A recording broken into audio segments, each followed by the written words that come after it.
Welcome to the Smart Marketers Academy, where we help you to build your business smart, get more clients, and make more profits. I'm Davida Yemi Akale, and on this module, on this program, we're teaching you how to sell if you hate selling, and this is module 4. Now, in this particular module, we're looking at how you can build your business right. Now, we've looked at the problem of building a business that people that is based on the desires of the business owner rather than the wants or the interests or the desires of the people in the marketplace.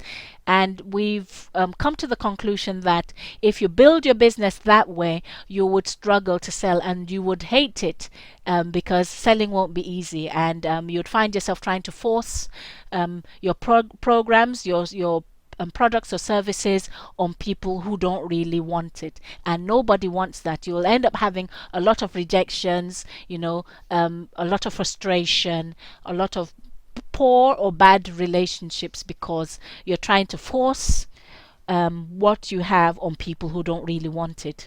So in order to build your business right, there's certain things that you have to do. You need to do things from the client's perspective rather than your own perspective. So one of the things that you need to do is to sell only what people want. Now, most people try to sell what people don't want. They don't do their research. Now, like we looked at in the first few modules of this program, we understood that people do buy.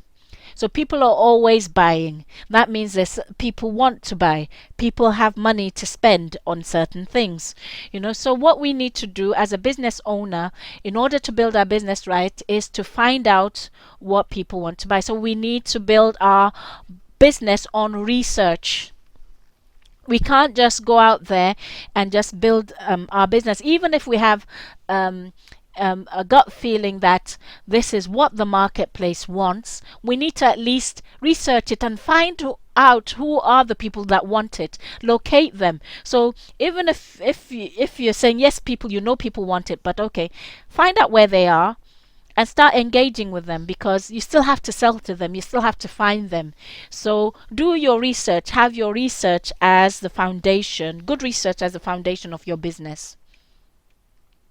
Now, when you found them, when you've researched your business, you found out what they want, or even the process of finding out what they want, you need to engage them, you need to communicate with them, you need to talk with them. And when you found out what they want, through surveys, through questioning, by listening into conversations that they're having with others, by just finding out, what they're looking for, what they're reading, once you find out what they want, then your job is to supply what they want. So you look at your skills, you find out, okay, what do I have? Or you look at the products that you provide and then provide what they want. So basically the idea is to serve. So you're not just trying to sell to the people in your marketplace, you're trying to serve the people in your marketplace. If you're trying to sell to them, then it's kind of one way focus. It's focused on you trying to get your products to them. But if you're trying to serve them, that means you're trying to help them. You're trying to help them fulfill their own desire. You're trying to help them meet their needs. You're trying to help them solve their problems. Even though that what you might find is that your product or your service might be the solution to their problems, but your primary motive is to help them get to a solution. And in some cases, maybe the products or services that you're providing may not be a right fit for them. In that case, you may know people who have products or services that might be better suited to the particular need. You might find out that you can provide some of the solutions, a part of the solution, and you might need to recommend somebody else or even partner up with somebody else who can provide the rest of the solution to that particular group of people. So look for ways to serve them, look for ways to help them meet their needs. In most cases, you might not even sell to them this time, but then they will come back because they trust you, they trust your process, they trust how you've dealt with them, they're comfortable with you. They'll come back to you and they will send other people to you. So if you build your business right based on research, things will begin to work for you. You align yourself, you align your business with the way people are built. You align yourself with the way life works, and then life begins to work for you. So sell what people want, and not just what people want, but sell what they must have. And when I talk about what people must have, there's an element of urgency attached to that. And help them get what they want. So this is not telling them what to buy, like we said earlier. It's not you saying this is what you should buy, but this is serving their best interest, and that is the key. People know when you are doing things out of a selfish motive, and they know when you're doing it just to serve them, when you have no hidden agenda but to serve them. Now, when you're serving them, like I said, your products might be a good match for them, or it might not be, but don't try to just try to get their money by forcing them to buy something that's not a good match for them.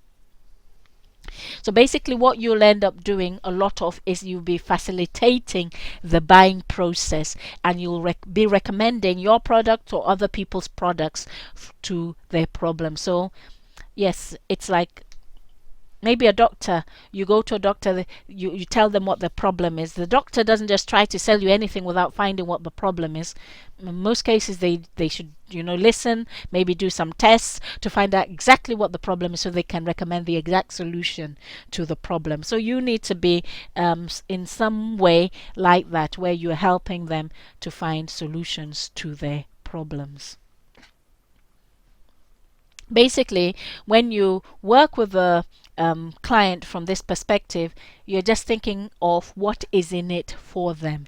Serve their interest. Don't be there to serve your interest. When you serve their interest, in the long run or even in the short run, your interests will be served. And when you do this, it's easier for you because you have no hidden agendas.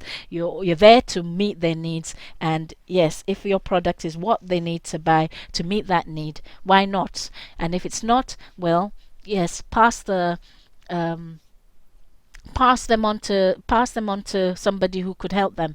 And if what you'd find is that you build good favor with them. You might not you build equity with them in terms of favor, and what you'd find is they'd send people your way. They'll send a lot of other people your way. Now, in order to help people buy, you'll have to do a lot of questioning and listening. And so this is not just you talking and you talking and you talking about your product and talking about how good you and how good the product is. It's about you listening to what they want, listening to why they want it. So uncover their problems as you listen. Understand their motivation. Why are they wanting to buy? Because two people might come up to you and buy the same thing, but their reasons for buying those things might be very different. So basically what you're doing is you're helping to match the client's problems or their solutions to the problems. You're trying to match the client's problems to the solutions that you or others provide. So you build a client-centric business. That's a business that's centered around the client's needs and built to serve the client. And things will begin to work for you. Now, as you probably might know, people who feel manipulated do not come back, but people who feel supported and helped do. So don't just go for the sale. Go all out to help the client, and things will begin to work for you. So we've come to the end of our fourth module. If you'd like to find out more about our products and services, please do visit us at www.thesmartmarketersacademy.com. And I look forward to seeing you on Module 5.